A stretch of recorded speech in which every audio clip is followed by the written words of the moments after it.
This one I've had for sale for a while, although I haven't actually had it here. It belongs to a friend of mine and we're selling it for him. Little Fiat 500 DiCaprio, what they're called. So this roof comes right off and the doors open in a suicide manner. And it's all been done. A little bit of Toomey's putting back on there. But generally it's, well look, see, brand new seats, new roof, new paint. It drives. He started after 5 months, first time.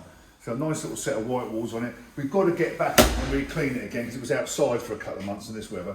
But you can see it's a lovely little thing. And he's just dropped the price on it and I can't remember what it is. I think it's like 15 grand-ish.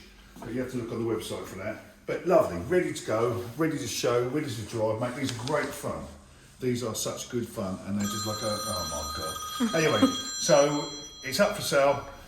Give us a ring, it's registered, it's literally ready to go and we can deliver.